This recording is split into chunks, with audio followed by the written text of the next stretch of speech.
Learn English through stories. Adapted and modified by Kulwant Singh Sandhu.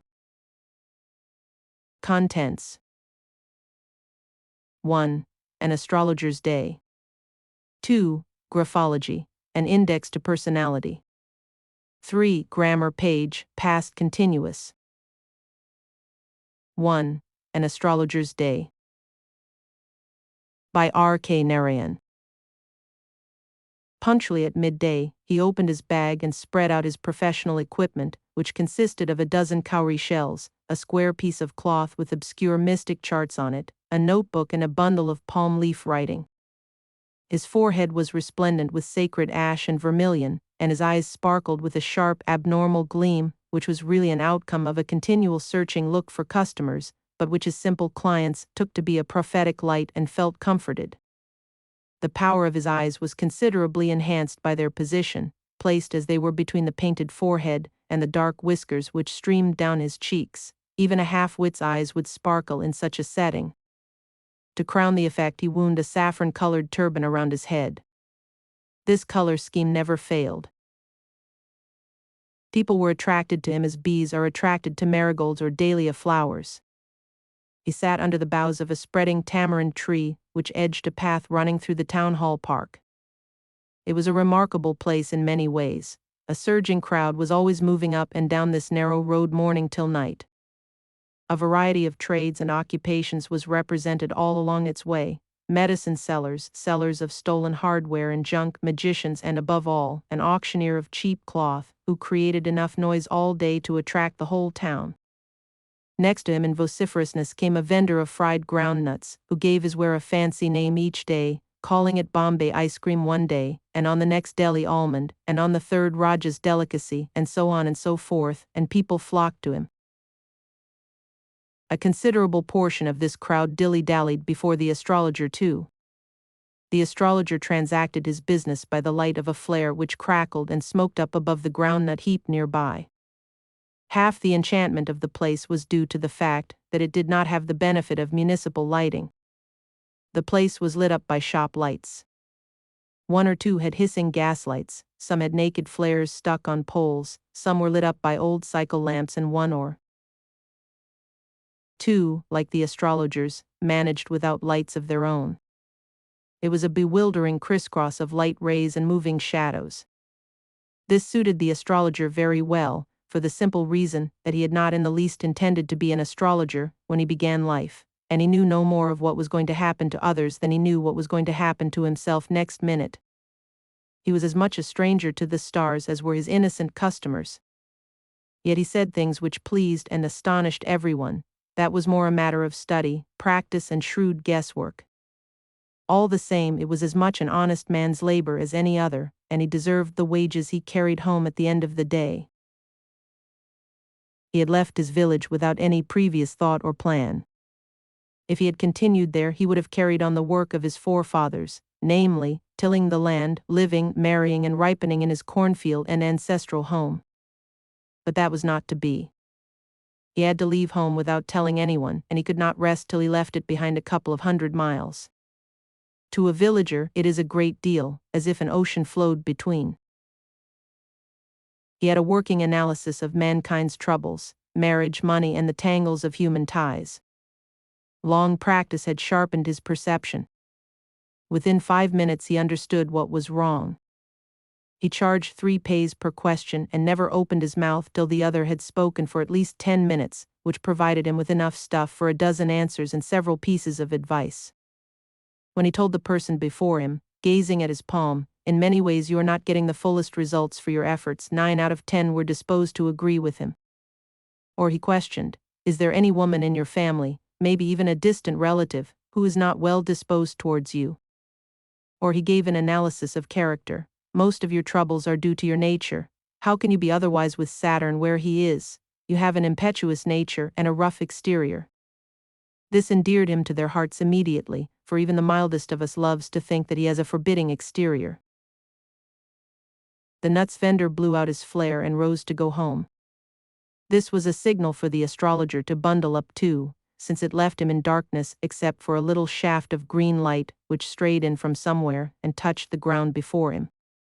He picked up his cowrie shells and paraphernalia and was putting them back into his bag when the green shaft of light was blotted out. He looked up and saw a man standing before him. He sensed a possible client and said, "You look so careworn, it will do you good to sit down for a while and chat with me." The other grumbled some vague reply. The astrologer pressed his invitation, whereupon the other thrust his palm under his nose, saying, "You call yourself an astrologer?" The astrologer felt challenged and said, tilting the other's palm towards the green shaft of light, "Yours is a nature." "Oh, stop that," the other said. "Tell me something worthwhile." Our friend felt piqued. "I charge only 3 pays per question, and what you get ought to be good enough for your money." At this the other withdrew his arm, took out an anna, a 6 pays coin, and flung it out to him, saying, "I have some questions to ask. If I prove you are bluffing, you must return that anna to me with interest. If you find my answers satisfactory, will you give me 5 rupees? No. Or will you give me 8 annas? All right, provided you give me twice as much if you are wrong," said the stranger. This pact was accepted after a little further argument. The astrologer sent up a prayer to heaven as the other lit a cigar. The astrologer caught a glimpse of his face by the match light. There was a pause as cars hooted on the road, cart drivers swore at their horses, and the babble of the crowd agitated the semi-darkness of the park. The other sat down, sucking his cigar, puffing out, and sat there ruthlessly. The astrologer felt very uncomfortable. "Here, take your anna back. I am not used to such challenges. It is late for me today." He made preparations to bundle up. The other held his wrist and said, "You can't get out of it now. You dragged me in while I was passing." The astrologer shivered in his grip, and his voice shook and became faint. "Leave me today. I will speak to you tomorrow." The other thrust his palm in his face and said, "Challenge is a challenge. Go on." The astrologer proceeded with his throat drying up. "There is a woman." "Stop," said the other. "I don't want all that. Shall I succeed in my present search or not? Answer this and go, otherwise I will not let you go till you disgorge all your coins." The astrologer muttered a few incantations and replied, "All right, I will speak, but will you give me a rupee if what I say is convincing? Otherwise I will not open my mouth, and you may do what you like." After a good deal of haggling the other agreed. The astrologer said, "You were left for dead, am I right?" "Ah, tell me more." "A knife has passed through you once," said the astrologer. "Good fellow." He bared his chest to show the scar. "What else?" "And then you were pushed into a well nearby in the field. You were left for dead." "I should have been dead if some passerby had not chanced to peep into the well," exclaimed the other, overwhelmed by enthusiasm. "When shall I get at him?" he asked, clenching his fist. "In the next world," answered the astrologer. "He died 4 months ago in a far-off town. You will never see any more of him." The other groaned on hearing it. The astrologer proceeded. "Guru Nayak." "You know my name," the other said, taken aback.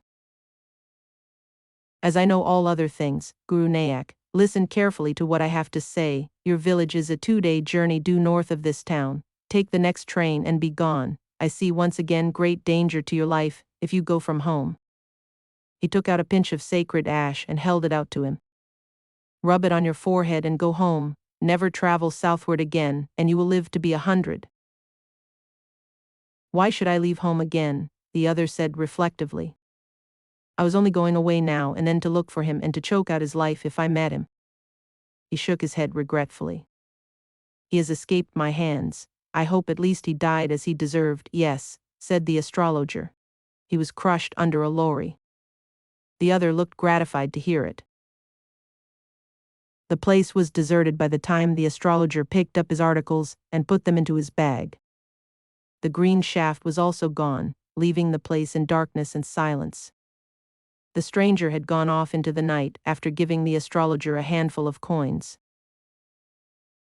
It was nearly midnight when the astrologer reached home. His wife was waiting for him at the door and demanded an explanation. He flung the coins at her and said, "Count them, one man gave all that."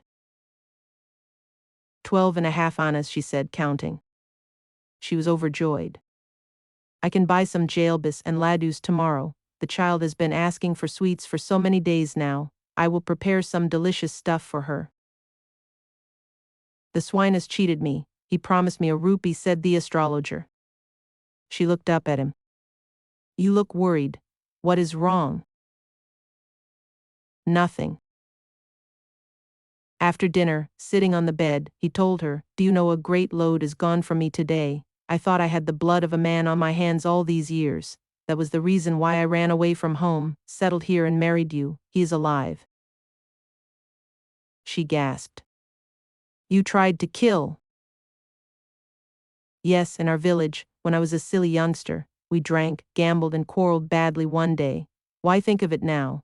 Time to sleep," he said, yawning, and stretched himself on the bed.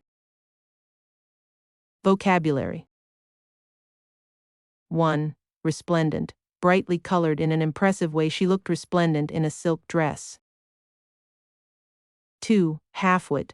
An idiot or a stupid person. "Oh, you halfwit idiot, what you've done to my car. You need your head examined." 3. Dilly-dallied. Move slowly, don't dilly-dally, just get your bags and let's go. 4. Enchantment. A feeling of great pleasure. The beauty of the scene filled us with enchantment. 5. Bewildering crisscross. Amazingly strange, mysterious network. 6. Shrewd. Clever. He's too shrewd to be trusted in business matters. 7. Disposed. Inclined. Those who fail are disposed to blame the world for their failure.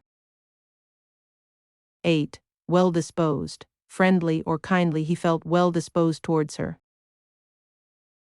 9. Impetuous. Impulsive or violent. He's so impetuous, why can't he think things over before he rushes into them?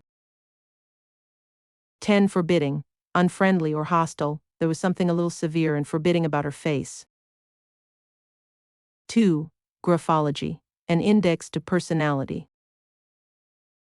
The analysis of handwriting has a long history. Some say it goes back to Roman times.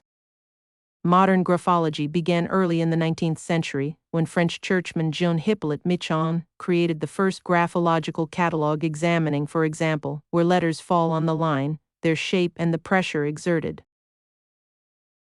Alan Conway, a professional graphologist for 12 years, says, "Handwriting says more about you than many chosen words, simply because you cannot hide yourself in your handwriting. It's not really your hand that's writing, but your brain. It's your personality frozen in ink." Despite public skepticism, graphology plays a covert role in British management. Many companies use it for executive recruitment and analysis. Graphology tells them about the candidates' temperaments, highlighting both weaknesses and strengths. There are about 300 movements on an unlined A4 page of writing, and students must find and interpret them all. He also needs to know 3 things about the writers: their sex, their age, and if they are left or right-handed. Then he looks for 16 dominant elements, including the size of the writing, the pressure, the speed and slant of the words, how connected the characters are, as well as the form of the connections, the proportions of the middle zone, covered by small letters such as O and N, and upper and lower zones, where letters extend up or down, as with D or P, and the rhythm and regularity of writing. But there's one golden rule, Rees says: no single sign on its own must ever be taken to mean anything. The principles, according to Conway, are straightforward. The baseline, whether the writing goes straight across the page or slants up and down, helps to determine the writer's state of mind. A very upward baseline shows a creative, ambitious and outgoing person. A slightly downward one can reveal dissatisfaction or unhappiness, though it could simply be a sign of fatigue. A sharp downward baseline usually indicates serious problems or illness, probably emotional, says Conway, while a straight one is an excellent sign of emotional stability. An irregular baseline can mean an excitable writer with poor self-discipline. The way letters are formed and connected is important. A writer with angular letters, for example, is often persistent and decisive. Arched letters suggest the writer is reluctant to express emotions freely and may appear cold. Where the bottoms of letters are curved like a cup, the writer is likely to be open to the world and at ease. And writing with letters threaded, connected together as if by a length of cotton, can indicate speed or laziness. The more connected the letters, the more coordinated the patterns of thought. Character size can also be significant. Larger letters tend to suggest vitality, enterprise, and self-reliance, while small letters can reveal a lack of self-confidence, but are also found in fields of research where concentration and exactness are necessary. The slant of a person's writing indicates their emotional makeup. Where all the letters are vertical, the writer is likely to be someone uncomfortable in groups. For right-handers, a leftward slant shows introversion, while a rightward slant reveals someone outgoing, friendly, and ambitious. A constantly varying slant betrays an unpredictable personality.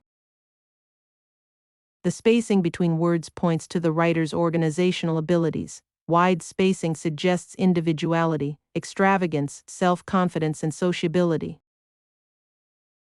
Even the color of ink a person chooses can be telling. Blue may indicate someone with no desire to be exceptional or pretentious, green likes to impress, and red to shock. Brown is often used by people who work in high-security jobs, able to keep secrets, while black shows a demanding or forceful character who wants to make an impression. Vocabulary. 1. Graphology, the scientific study of handwriting. 2. Skepticism, doubt or disbelief.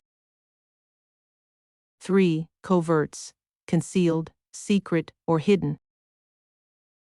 4. Dominant, prominent or important. 5. Reveal, show or reveal.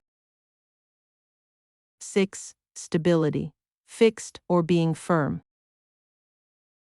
7. Significant, important. 8. Pattern, design or sample. 9. Introversion, the quality of being shy and quiet and preferring to be alone, rather than spending time with others. 10. Extravagance, using or spending too much money. 11. Sociability, friendliness to the company of other people. 12. Pretentious, pompous or showy. 3. Grammar page,